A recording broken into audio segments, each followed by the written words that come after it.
Hymn to Freedom, the final movement of Le Van Khoa's Symphony Vietnam 1975, is an orchestral narration of a torrential period in Vietnam's history. It reflects the anguish of Vietnamese in wartime, their uncertainty while being forced to escape from their homeland, and their burning desire for freedom.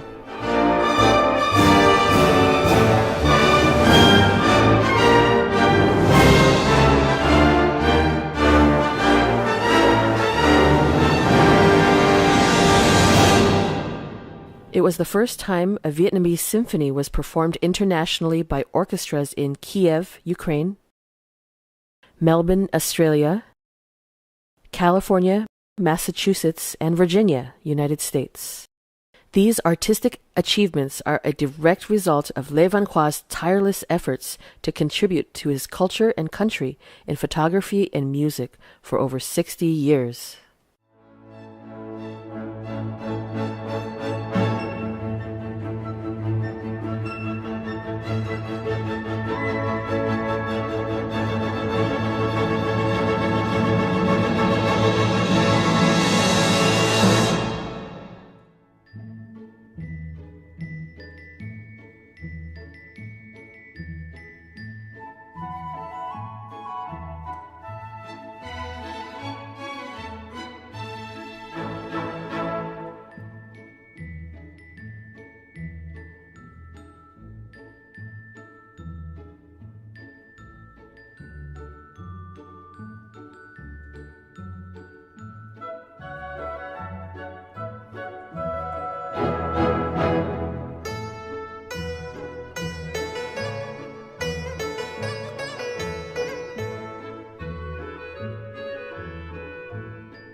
Looking back at the 1950s and 60s, people from South Vietnam recall a peaceful land, a flourishing society under a republic regime, and most importantly, a cultural and educational system based on humanity, nationalism, and liberty.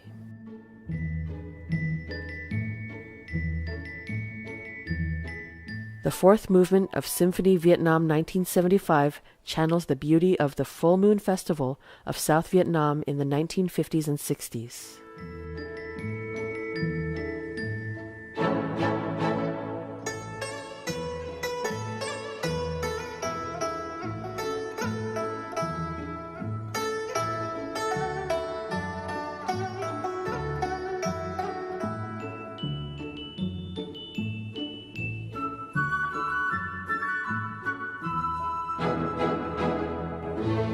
Saigon was once the capital of South Vietnam and named Pearl of the Far East.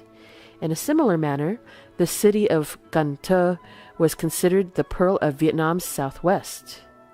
Le Van Khoa was born on June 10, 1933 in Can Tho and grew up relishing in the beauty of a region filled with abundant, peaceful rivers. The loss of his mother at a young age left Le Van Khoa with a staggering void in his life. He was raised by his father, an educated and humble pastor, to live a good Christian life. Bà mẹ tôi mắc một cái chứng bệnh mà thuốc men chạy không được thì phải đưa lên nhà thương Chợ Rẫy.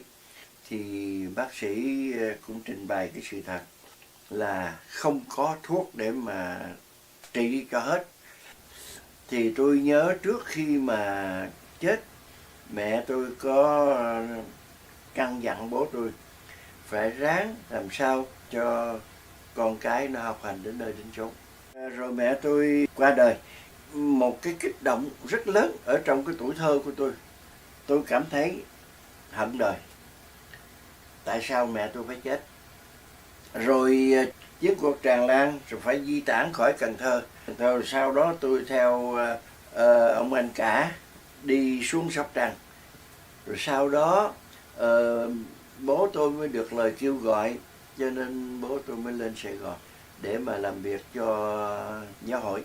Le Van Khoa plunged into adult life as a young teenager in the midst of an escalating war, trading innocence for maturity as an increasing number of troops from the north invaded the south. The 20-year lifespan of the Republic of Vietnam mirrored the 20-year period where Le Van Khoa engaged in various social and cultural activities, including children's education, religious work, photography, and music.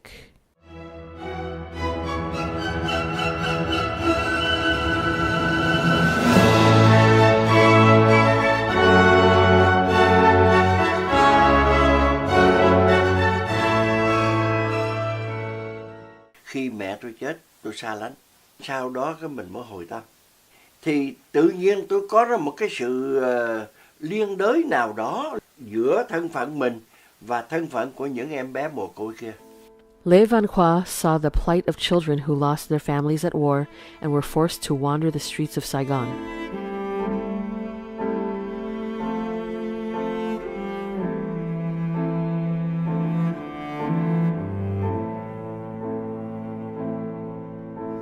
He cared deeply for them and frequently visited the unfortunate young victims in orphanages and juvenile detention centers. His book, How to Teach Children, was published in 1970. In it, he writes, "Childhood is the most pitiful and precarious age. I have met hundreds of children whose homeless, jobless existences led to robbery, pilfering, and street fighting."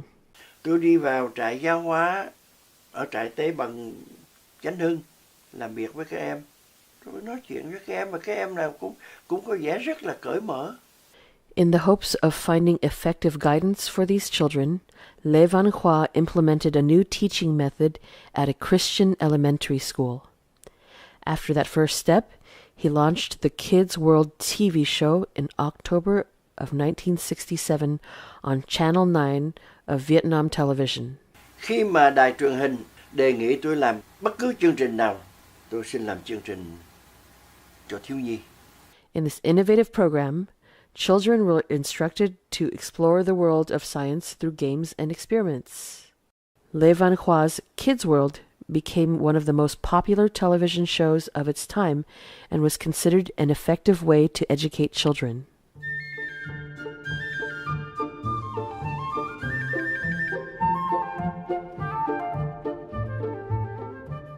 Professor Nguyễn Thanh Liêm commented on Lê Văn Khoa's education program for children.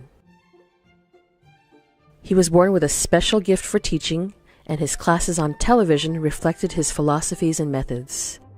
The kind of knowledge he imparted to his students was very practical, something their schools did not provide.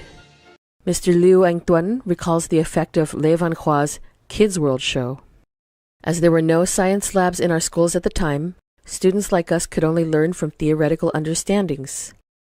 Lê Văn Khoa performed scientific experiments and explained the steps on his Kids World show. That immensely helped to educate younger generations. Tôi muốn các em đi xa hơn nữa, đi vào tương lai. Cho nên tôi có xuất bản sách, thí dụ như là khoa học thực nghiệm, để hướng dẫn các em những cái khoa học mà các em có thể làm được. Vì tôi hy vọng rằng những cái điểm đó sẽ giúp cho các em để các em khám phá thêm. Chứ không phải đó là cái tột đỉnh. Cái giai đoạn mà hỏa tiễn hay là phản lực vì đối Việt Nam chúng ta còn quá mới. Tôi xuất bản cái quyển sách phản lực và hỏa tiễn để cho các em hiểu hỏa tiễn là cái gì, phản lực là cái gì. Tôi ao ước là làm sao giúp cho các em vươn cao, vươn xa, và đó các em mới là cái tương lai của quốc gia. Hội họa thì hồi trước ở Việt Nam tôi có tổ chức nhiều cuộc thi hội họa thiếu nhi, và tôi cũng đã gửi tranh của các em đi thi tranh hội họa thiếu nhi quốc tế, và nhiều em đã chiếm giải thưởng lớn của UNESCO. Mr. Phạm Quốc Bảo was a member of Saigon University Students' Organization, who joined with Japanese students for a large-scale art exhibition at the Tokyo National Museum in 1967. He recalls that many children's paintings and sculptures were provided by Lê Văn Khoa. Mainichi Shimbun, a Japanese newspaper, wrote about the exhibition of Vietnamese children's paintings. Rarely have we seen such an art exhibition from a country that reaps the benefit of influence from the West while still manifesting its modernized originality from the East. In recognition of his contributions to South Vietnam's culture and arts, the Ministry of National Education, the Ministry of Information, and the Joint Chiefs of Staff awarded Lê Văn Khoa first and second class medals, and an honor award in education and psychological warfare. Lê Văn Khoa was also editor-in-chief of Thời Triệu publishing house, which specialized in books on religion and family education. Có lần thì ảnh đưa tôi đến chỗ nhà của ảnh ở. Thật ra nói cái nhà thì nó không có đúng. Ở đó là cái nhà in của cái giáo hội Tin Lành ở ngay cái góc Phú Nhuận đó. Ảnh đưa tôi lên trên cái gác ở. Trời đất ơi, tôi thấy cái cuộc sống ảnh rất là đơn sơ. Ảnh ở trên gác ảnh trải cái mấy miếng giấy đó, ảnh làm cái giường của ảnh nằm trên đó. Người ngoài thì có thể nhìn ảnh thấy ảnh cuộc sống rất là có lẽ cô đơn lắm. Nhưng mà với vợ chồng tôi thì anh ấy là một người có sức sống rất là mạnh mẽ.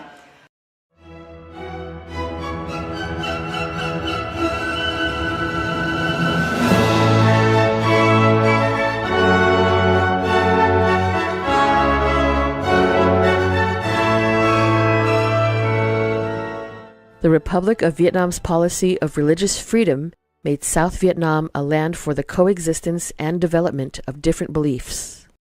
It provided an added enhancement in their society's morals and values.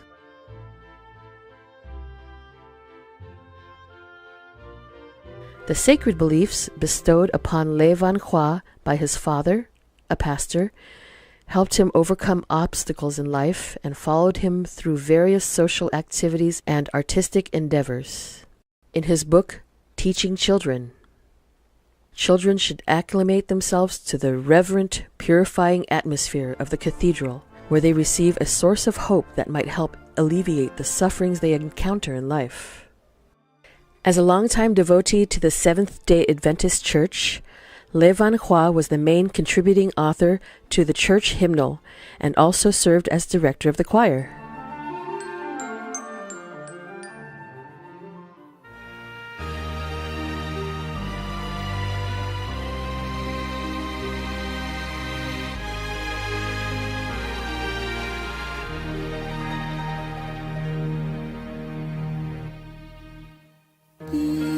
Trần đời bi ai đầy lao khổ và sầu thương, đầy đo người người rên xiết nước mắt tuôn đêm trường. Có ai vì ta ra tay mà cứu vớt người khổ đau? Có ai đem ban niềm vui và tình thương hiến cho dân giàu?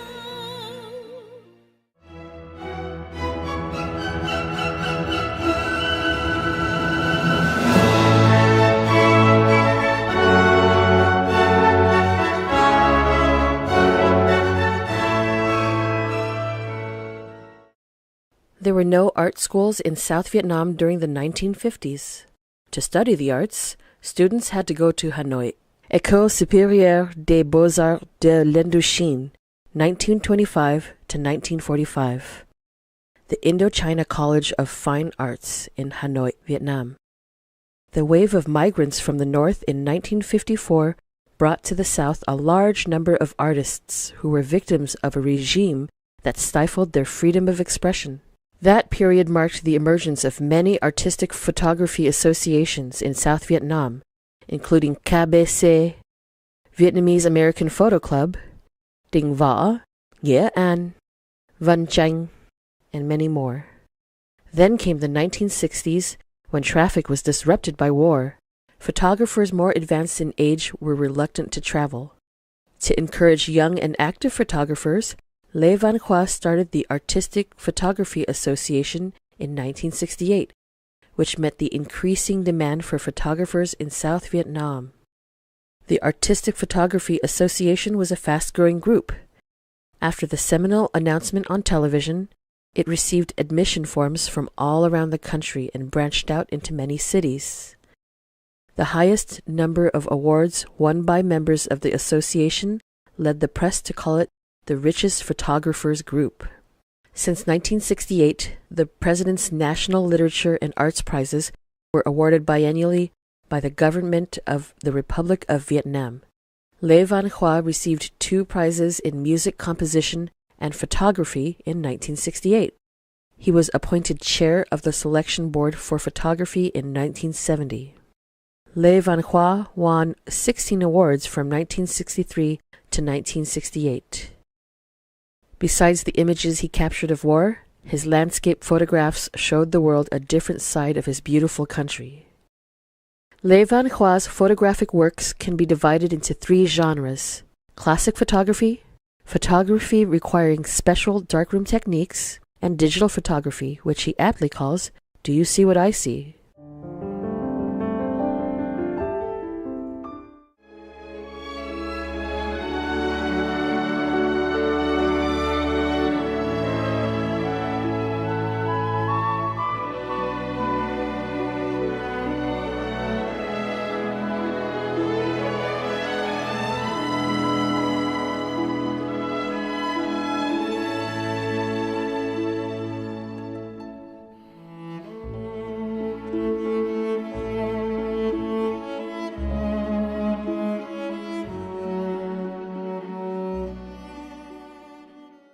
In Up in the Hills, grafting techniques are used to give the impression of 2 lactating breasts, an abstract visual representation of his motherland, Vietnam. Photographs with imagery effects require more complex darkroom techniques. Kỹ thuật phòng tối lúc bây giờ thì chúng ta chỉ có làm hình trắng đen mà thôi.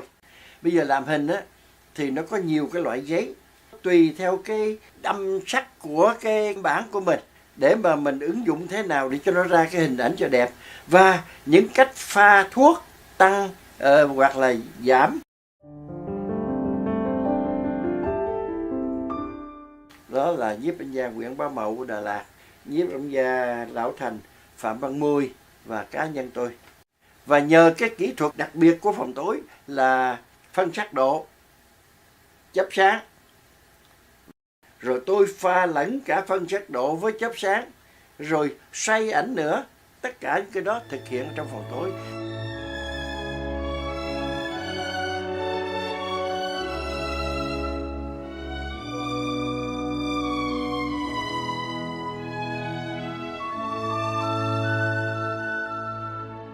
Vào thập niên 1960, 60 ngoài thì cái đó là cái gì quá ư mới mẻ trong khi thế giới chưa có computer.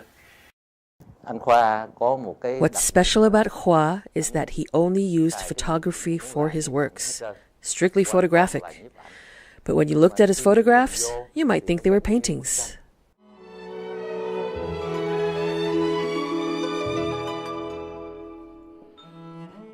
The end of the 20th century coincided with the end of photographic darkroom techniques. Even the world's largest film and photo printing manufacturer, Kodak, had to adapt in the advent of digital photography.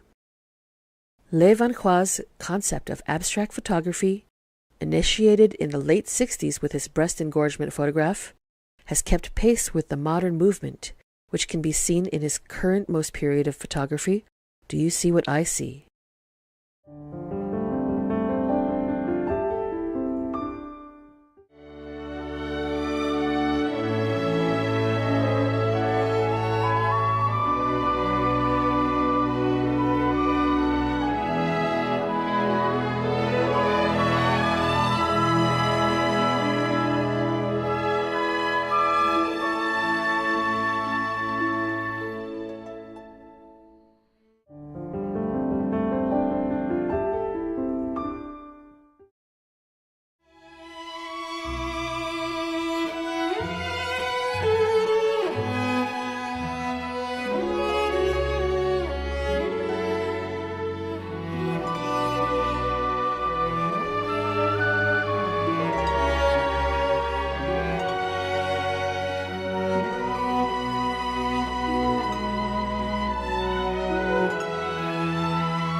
Le Van Khoa arrived in the United States at the age of 42.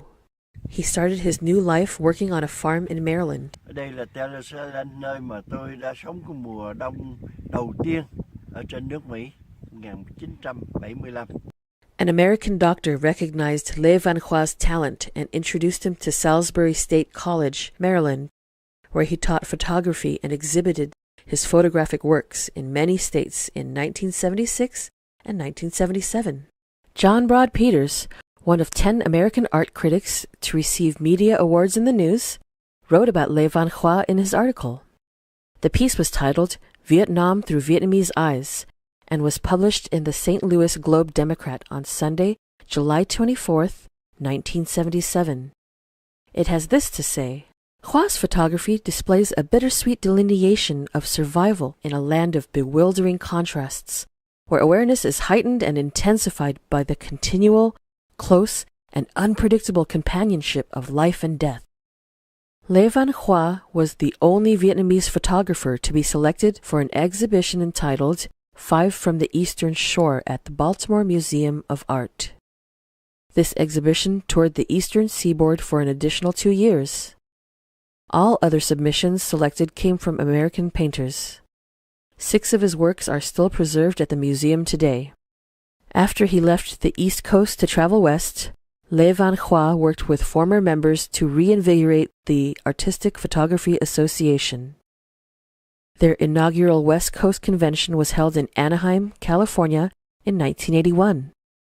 Their activities have since flourished all over the United States with many impressive exhibitions. We are at the Laguna Art Museum in California, where 3 groups of artists have presented their works in a 1997 exhibit entitled 3 Views of Vietnam. Le Van Khoa's photographs have caught the attention of viewers, and 2 of his submissions, Rescue and Into the Whirlwind, are heralded by the Los Angeles Times. The Artistic Photography Association is ranked among world's top 10 winners at the Trierenberg Super Circuit and Altani International Photographic Competitions. The APA also won gold medals for the Best Photography Group, both Austrian contests, for many consecutive years. These annual competitions consistently receive over 30,000 entries from contestants worldwide.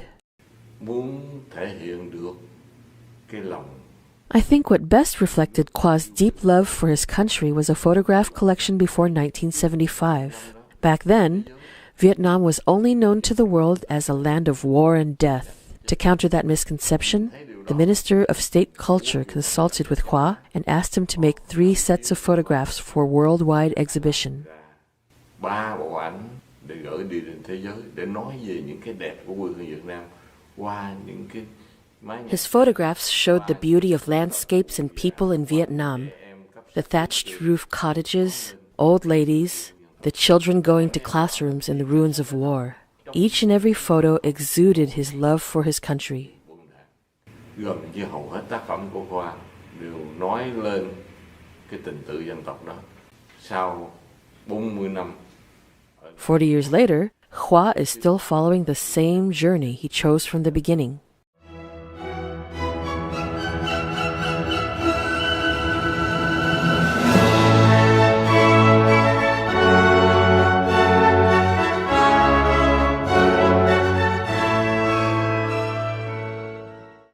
From his days of youth in Vietnam and into the present, of all constituents of the arts, Le Van Khoa devotes most of his time and energy to music. Besides his special gift, luck played a part in connecting him to music. Tôi lượm được một cuốn sách về âm nhạc, tôi về tôi đọc, tôi nghiên cứu. Tôi vẽ những phím đen, phím trắng giống như cái mặt bàn piano ở trên cái bàn, rồi mình khỏ tay. Mà trong khi khỏ tay như vậy, mình ráng tưởng tượng ra cái âm thanh. Một hôm, ở trong nhà thờ, có cái đàn piano, mình bị cám dỗ quá. Mà khi cái tay đặt vô cái phím đàn, nó phát ra tiếng làm tôi giật mình.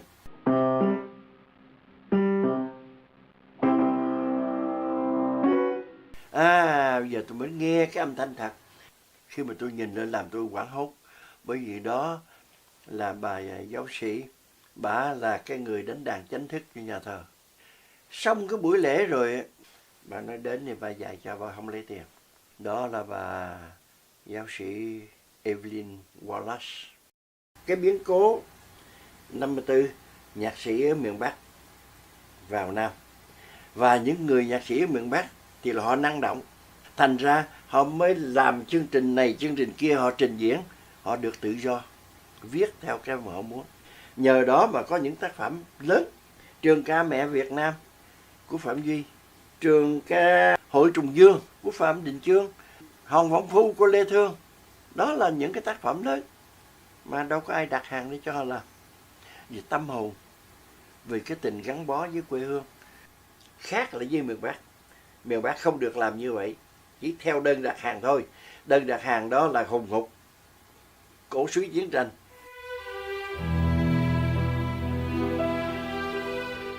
In 1953, 20-year-old Lê Văn Khoa plays in a band whose musical programs are broadcast weekly on French Asian radio and on Vietnamese national radio.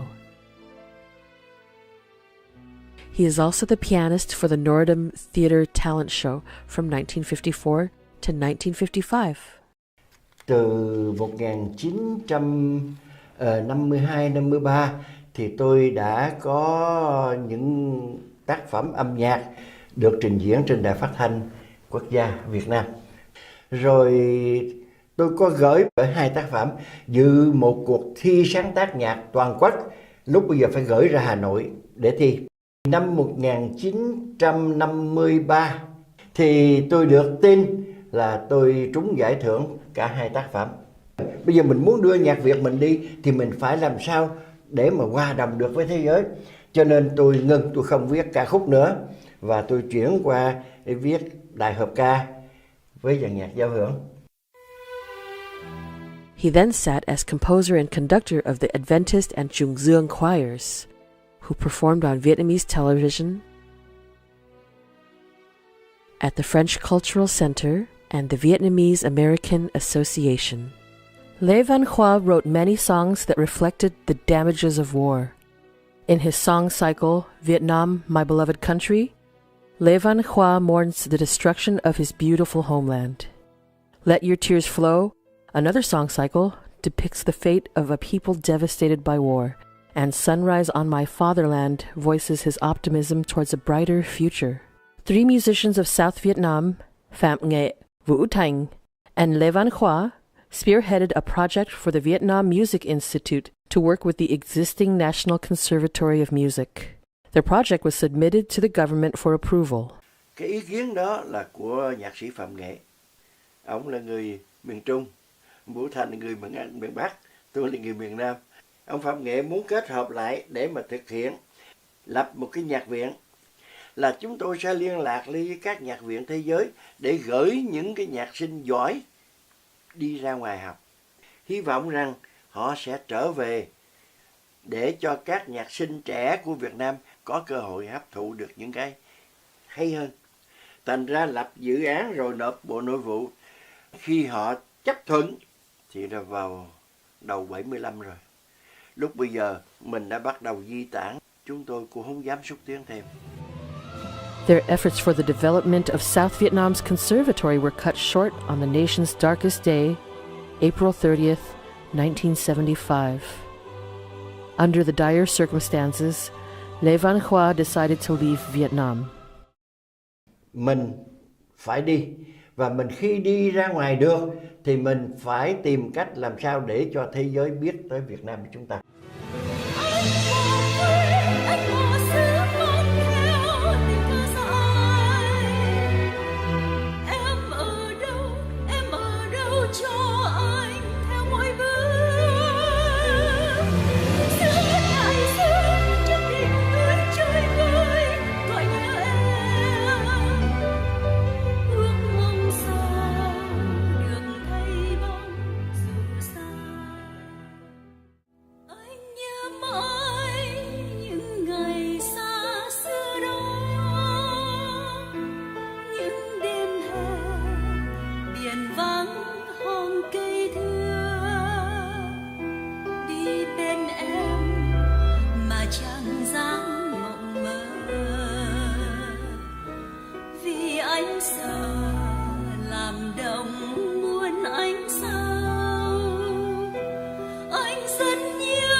tôi có viết một cái bài nhạc cho độc tấu dương cầm, lấy cái tên là Đêm Việt Nam.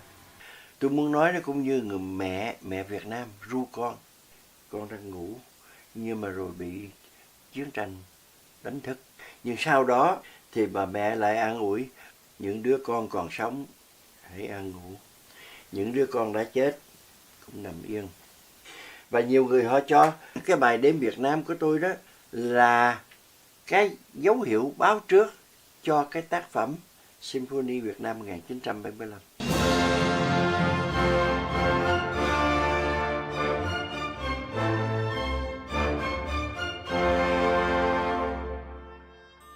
In 1985, Lê Văn Khoa suffered a tragic heartbreak when his father passed away in Vietnam.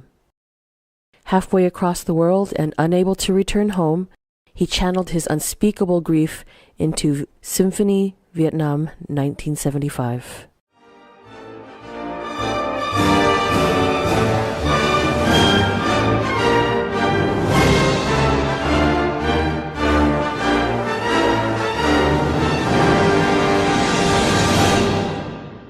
Tôi viết cái Symphony Việt Nam 1975 để nói là cái giai đoạn lịch sử của dân tộc Việt Nam chúng ta. Từ một Việt Nam thanh bình, rồi bị Cộng sản đến, chiến tranh loạn lạc, rồi có những hành âm diễn tả cái bão tố của những người vượt biên. Họ gặp bão tố, họ gặp cướp biển vân vân. Và cuối cùng thì họ ca ngợi tự do khi đến đất nước tự do. Khi mà tôi nhờ cái ban hợp ca bên Ukraine hát để làm nền, họ biết được ý nghĩa của bài này và họ xin được dịch ra tiếng Ukraine để họ hát. Vì họ cũng đã bị ách đô hộ của Nga trên 70 năm. Cho nên khi họ thoát được ách Nga thì họ rất vui để mà họ cũng ca ngợi tự do như chúng ta.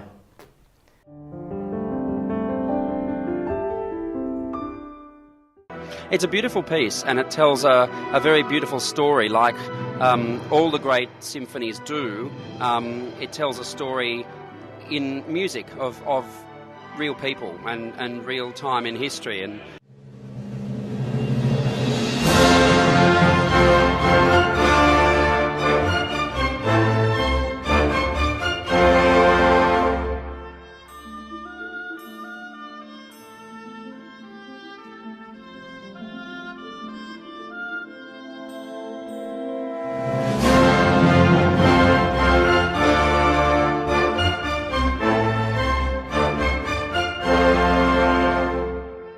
you can hear the music develop from a very happy folk music at the beginning and a proud nation to a very bleak period of communist invasion.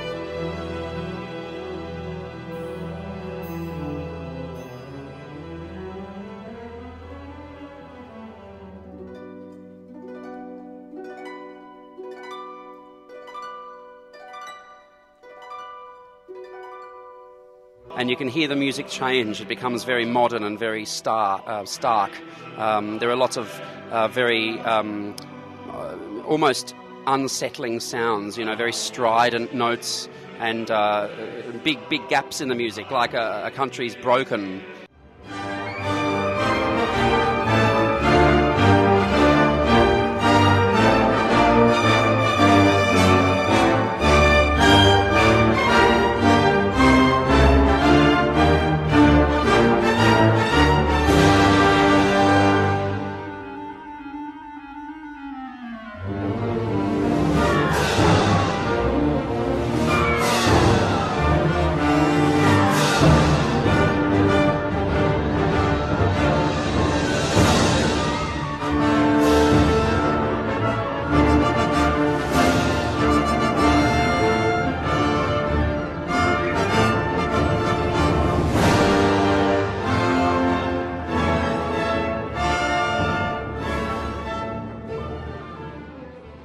society. And then in the final movement, this great hymn to freedom unfolds, and the chorus sings this beautiful hymn, which is a celebration of a new life and a celebration of a new country and a new beginning. And it's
Dr. Nguyen Chok Hung, a graduate of the National Conservatory of Music before the fall of Saigon, shares his thoughts on Symphony Vietnam 1975.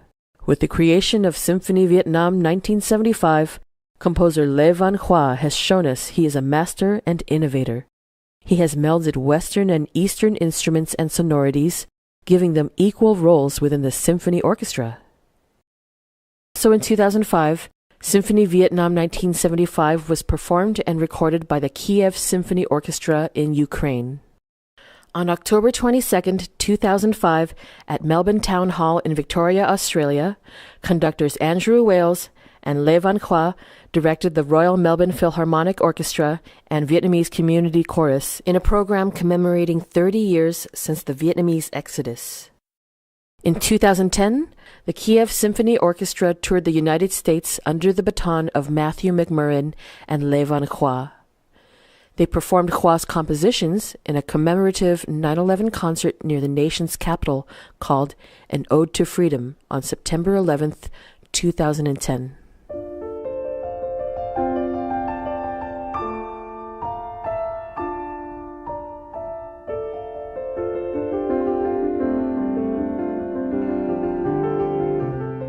With his role as advisor to the Pacific Symphony Orchestra, Le Van Khoa became better known in American media. Orchestras began to perform his music, including the Pacific Symphony Institute Orchestra, 1995, and the Pacific Symphony Orchestra, 1996 to 1998.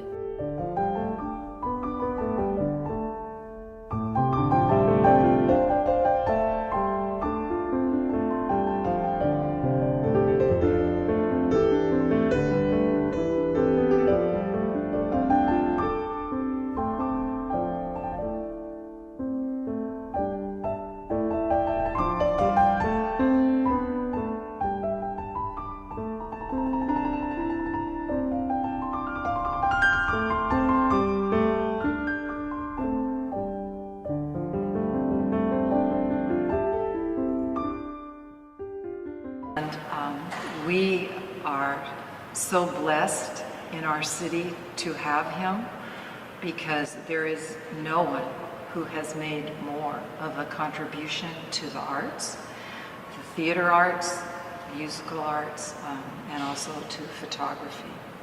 Personally, one of the things that I find so inspirational is all of the work that he has done for years with our younger students. And he has awakened in their hearts a love of music and a love of photography that they might not otherwise have had happen. And he has been so nurturing to our young people and also to the wonderful artists that we have in this community. He did all volunteer things in the theater with his music for us and helped me develop this theater. And I know he's a very famous man. He's been all over the world, received honors everywhere. And as the mayor, I honored him also. One of our citizens donated money to help me build the theater. So we named the art gallery after her family. And we had no photographs. And Mr. Khoa came forth and donated these beautiful photographs for us to display. It was a great donation. Ông đã đem nghệ thuật Việt Nam lên. He has brought Vietnamese arts and music to an international level through performances and expositions, so talents of the Vietnamese can be shared with the world. The city of Westminster thanks him for his practical contributions in helping future generations understand the aspirations and concerns of previous generations. Mr. Lee is integral in getting the Vietnamese American Philharmonic Orchestra on its feet here in the United States, and we're so proud to have it based in Westminster and to be able to host this orchestra here at the Rose Center Theater. I have worked with him very closely in many capacities because I do manage the theater, of course, in the management area, but as a musician, he has been just wonderful to work with. His musical talent just really knows no bounds, and it's so wonderful to have someone so accomplished in our community and working for the good of all of Southern California, but especially here in Westminster. Mr. Khoa Lee does so many of the arrangements for the symphony, arrangements that really no one else in the world could do because he's able to combine the traditional Vietnamese melodies along with symphony orchestra orchestrations and into some beautiful pieces and pieces that would never be heard anywhere else except here on our stage. Nếu tôi không lầm, If I'm not mistaken, Vietnamese musicians have written a lot, but we rarely see somebody who helps elevate Vietnamese music to the caliber of symphony orchestra quite like Lê Văn Khoa. That great effort should be treasured and encouraged, so Lê Văn Khoa's music, enriched with traditional Vietnamese melody, will eventually be heard by music lovers all around the world. Một người nhạc sĩ mà tôi đã trân trọng và tôi thấy ảnh là một người đã sống. Lê Văn Khoa is a musician whom I respect a lot. He is an honest person who has devoted his whole life to music with no incentive for financial benefit. He has a great heart and a great love for his country, which is best shown in his Symphony Vietnam 1975.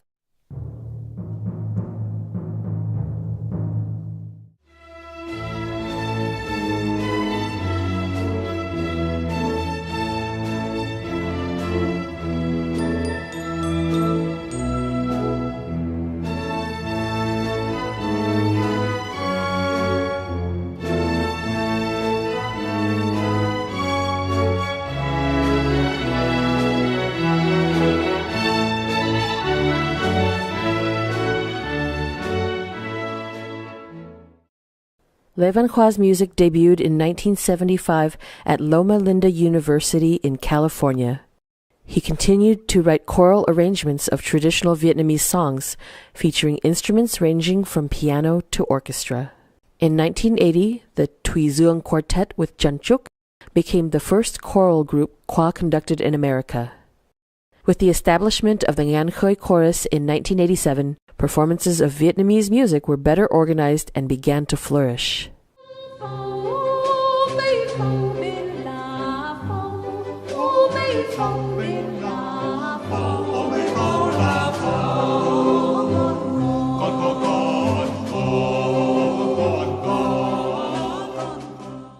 Nếu mà nói về cái sự cộng tác với Lê Văn Khoa, The Ngan Khơi Chorus is an inseparable component of Lê Văn Khoa's contributions. 29 years ago, we founded the choir primarily in order to revive the old activities. We gathered many people, including conductor Chun Chuk, and of course Lê Văn Khoa, who was a major contributor to the choir. In 1990, our first concert was given with his collaboration entitled Vietnam, Our Beloved Motherland. It was a very successful concert. Tìm về vang bóng lúc xưa mà lòng sao mãi ngẩn ngơ, tàn đêm qua tôi nằm mơ và mơ trời vừa tan bóng hoàng hôn, một vì sao rớt trong hồn dịu như ngàn câu mến thương.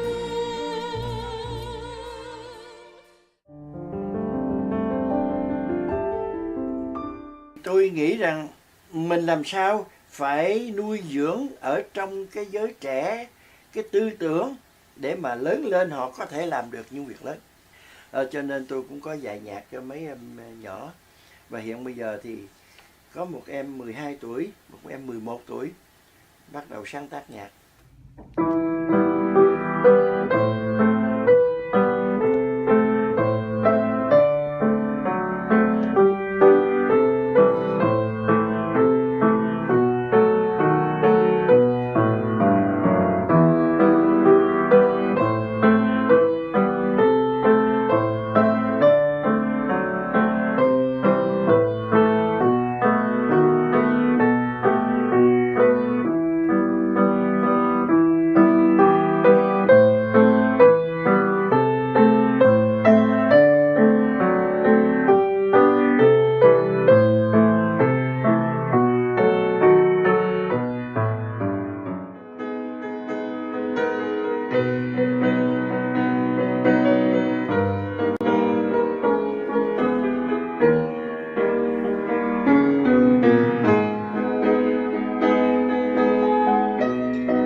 The Ukrainian and Vietnamese connection of oppression inspired Le Van Khoa to arrange Vietnamese folk songs for the banduta, which were then performed with an orchestra in the style of a concerto. Le Van Khoa's goal of fusion between Eastern tonalities and traditional orchestral instruments took another leap forward when he began arranging Vietnamese folk music to be played on the banduta. The banduta, a plucked string instrument resembling a lute, has intrinsic ties to the history and culture of Ukraine. In the 19th century, banduta players could become kobzars after receiving special training. These kobzars, often blind from childhood, would travel from town to town singing dumwe, a poem song, to promote the Ukrainian national cause. During the occupation of Ukraine, the Poles banned Ukrainians from using the banduta. When Ukraine was forced to be a part of Soviet Union, the Russians drew the same conclusion that this national instrument was a threat to their power. In 1933, Joseph Stalin held a conference in Kharkiv calling upon all Ukrainian kobzars to attend. those who did were executed. Le Van Khoa related the bandura's history to his own experience. When the Vietnamese communists took over South Vietnam, all books and materials printed before 1975 were destroyed. The music of South Vietnam was banned, and many musicians were sent to concentration camps. My name is Taras Stolyar. I am a bandura player. We have just recorded with the Kiev Symphony Orchestra. The bandura is a national Ukrainian instrument, and I am here performing a kind of a Vietnamese folk song arranged by Le Van Khoa. The bandura's sound was very organic here. There are not many Ukrainian composers who would dare to use the bandura so interestingly. Moreover, it has to produce sounds which are very close to traditional Vietnamese music.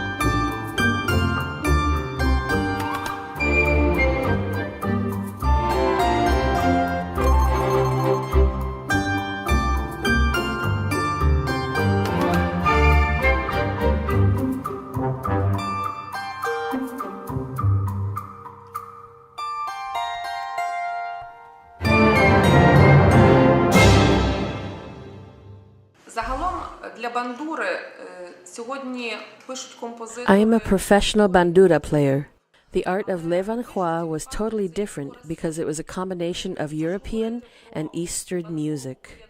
First of all, I was impressed with the use of Southeast Asian tonalities when applied to the bandura, something very uncommon in our repertoire. This application has served as a step forward towards the unification of two cultures through music.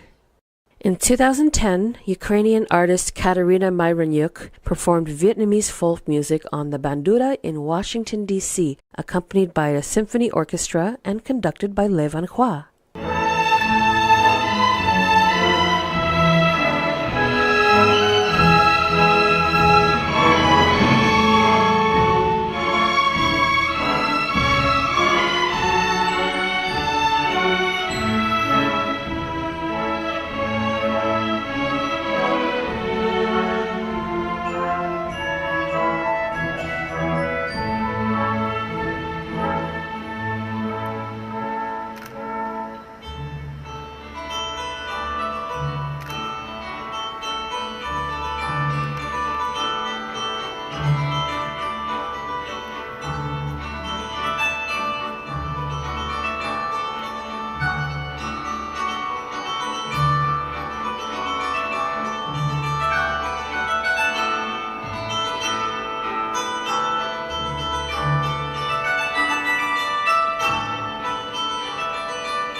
Today, Ukraine, a land of revival, of religious and musical development, has repeatedly welcomed Le Van Khoa to their country.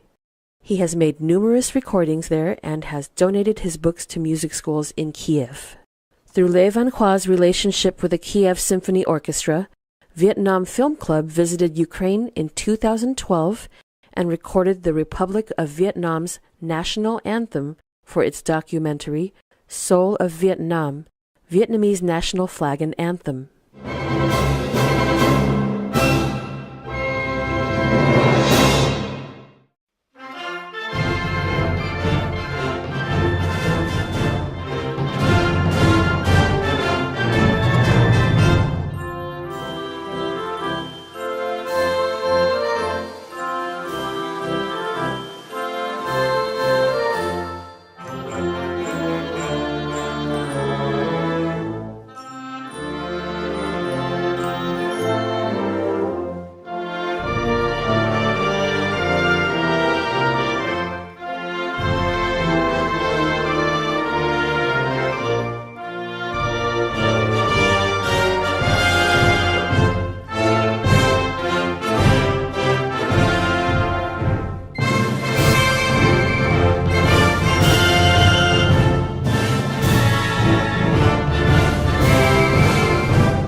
In September of 2016, Le Van Khoa traveled to Kiev to record another installation of his compositions.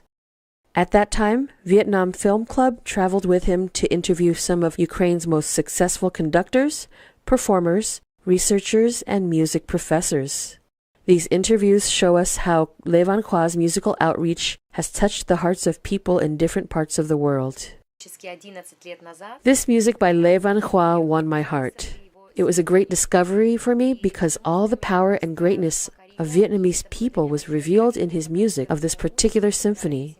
The way he captured the turmoil of the Vietnamese War and the struggle of the people was incredible. He vividly expresses the pain of war on the pages of his symphony to such an extent that it deserves broad recognition.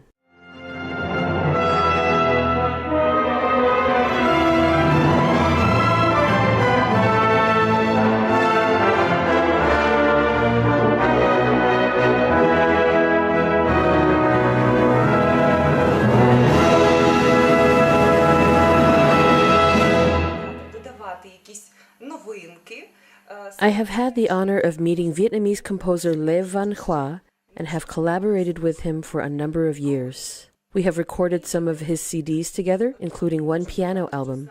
Why was this set of pieces interesting to me? It was composed in a tonality not typically used in our music. While pentatonic scales are germane to the Vietnamese, I had never heard of pieces composed for pianists that exuded such a fun and uniquely Asian style, while maintaining the authentically classical discipline.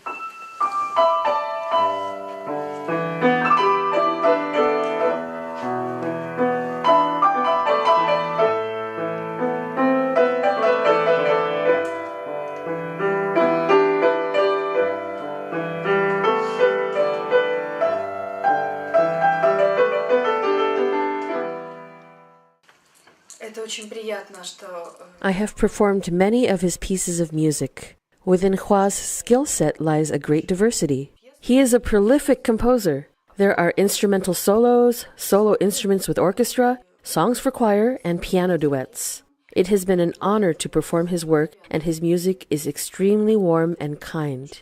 It goes deep into the heart.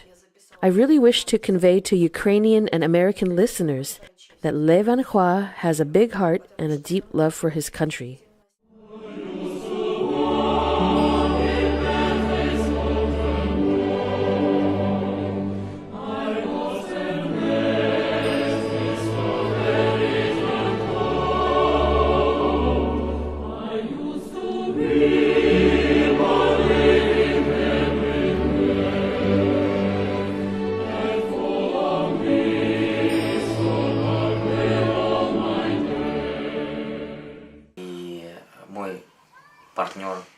There is one important detail about his creative work. He is very good at discerning the language of music. This language, of course, has no borders, and so our Ukrainian and Vietnamese nations unite. I was greatly impressed with the music we were recording in that studio in Kiev. A top-tier orchestra was put together in order to do this project.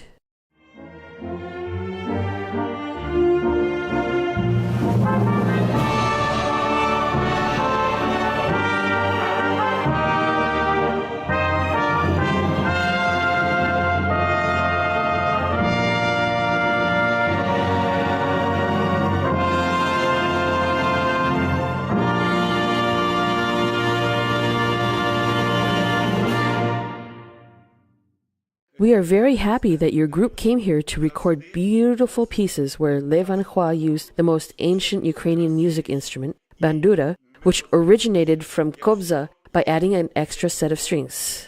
I remember the days of my youth when the tragic and bloody war between the North and the South was taking place in Vietnam. Unfortunately, democracy did not win then, but I think the development of your nation will reach the point where you will overcome the powers of the evil and start following the path you walked on in the past centuries. I will pray to God for you.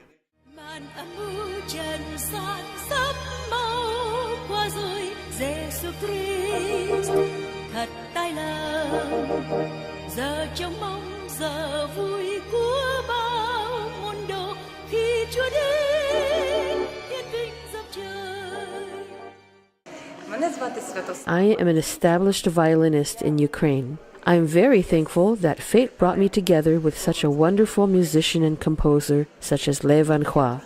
He is an amazingly versatile person with so much knowledge and is very highly spiritual. His pieces include all his knowledge and experience from the different people he has worked with. When you face his music, you will see its depth, a source of the great emotional experience of spiritual oneness. Everyone will find something new in his music.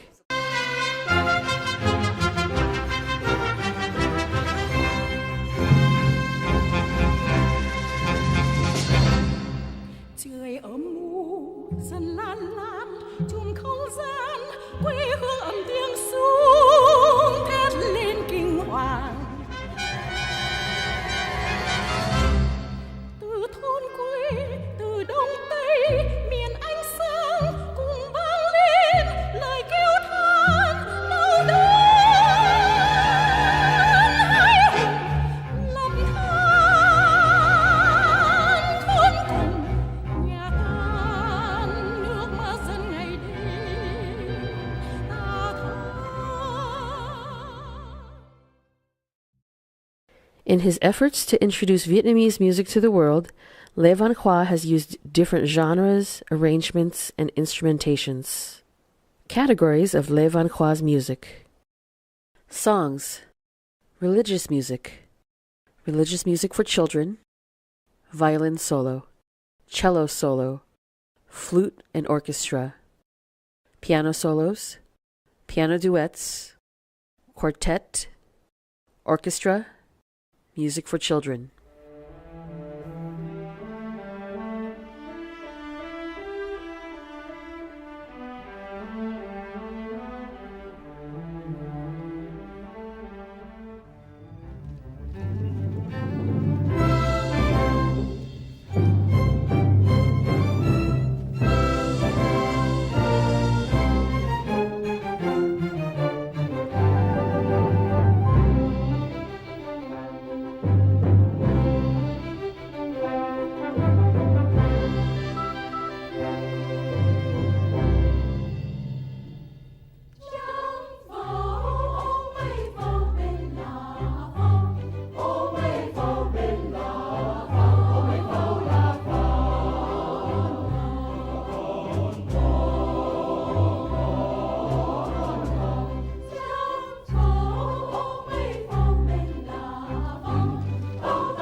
chiếc cánh bay về đâu, chim mỏi mắt tìm dò lìa xa quê yêu dấu, đàn chim đầy ly hương giống tố nơi tổ xưa, bao đỏ niềm tang thương. Chim luôn nhớ cội nguồn, nhớ đi quê hót dòng buồn, chim yêu nước Việt mình dòng hát càng diễm tình. Chim luôn nhớ cội nguồn, nhớ đi quê hót dòng buồn, chim yêu nước Việt mình dòng hát càng diễm tình. Chim luôn nhớ nguyện cầu ca thanh ban phép nhiệm màu cho quê yêu dấu Việt Nam.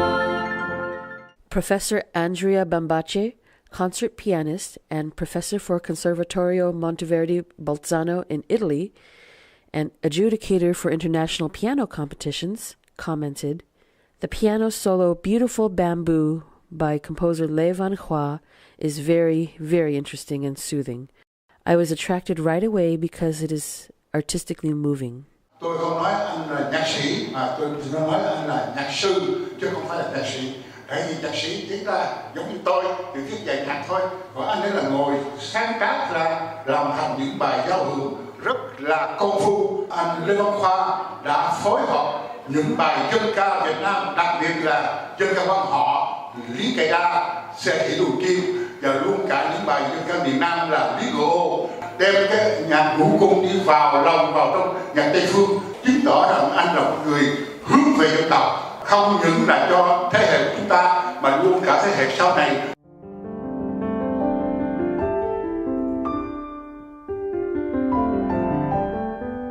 In a cozy California home, Le Van Khoa's family members have always been an especially close-knit network, supporting each other in all their endeavors. His wife of 40 years, singer Ngọc Hà, accompanies him to all photography exhibitions and musical performances.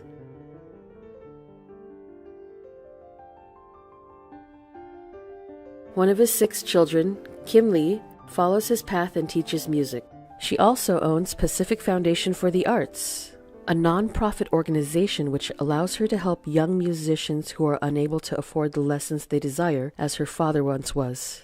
Hi, my name is Kim Lee, and I'm the owner of Pacific Conservatory. We're a small music school in Orange, California. I've decided to become a musician like my father, Le Van Khoa.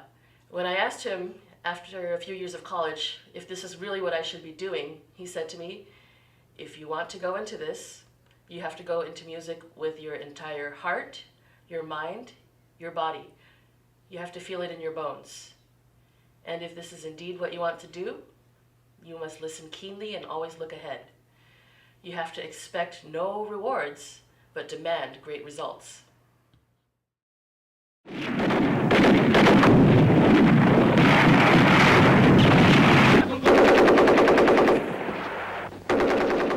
The Vietnam War claimed millions of lives from both parts of the country. The end of the war also meant a second diaspora, where millions fled the specter of communism. More than 500,000 died in their quest to freedom. After facing permanent separation from his motherland, Le Van Khoa began a mission to preserve and promote the Vietnamese culture. Lawyer Phạm Kim Vinh authored a book on Le Van Khoa, commenting that Khoa has turned photography, music, cinema, and educational work into weapons that defend the honor and culture of the Vietnamese people. Le Van Khoa has devoted a lifetime of work to the understanding and tolerance of Vietnamese culture in America. He uses photography, music, and film to forge a better understanding between Eastern and Western cultures. He has been recognized for his contribution on the education of youth through his Vietnamese television shows and for his orchestral compositions, which have been performed worldwide.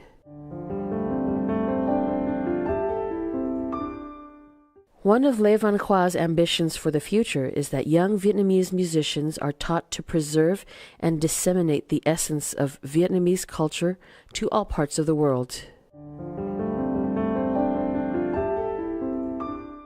is very important to him, to make sure that even our young get that cultural awareness that they so need in order to grow up to be better citizens and better musicians all the way around.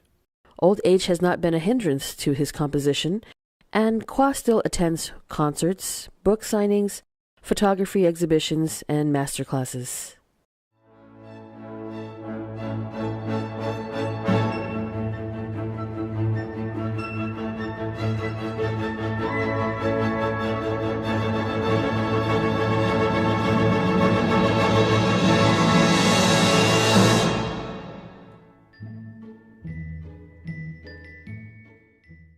Lê Văn Khoa's contributions to his country in arts and culture, a journey spanning over 60 years, can be summarized into two categories. His concerns for younger generations, from orphans to art-loving children, and his ideal that Vietnamese music should transcend the borders of a country and should reach all parts of the world. Tôi xin khuyến khích các bạn trẻ nên làm với tâm hồn của mình, mà đừng nghĩ tới cái lợi nhuận. Chấp nhận một cái sự thua thiệt để mà mình có một cái thắng lợi lớn hơn cho dân tộc của chúng ta. Today, at the age of 85, Lê Văn Khoa is still pursuing those two tenets. He advocates for the youth and for Vietnam.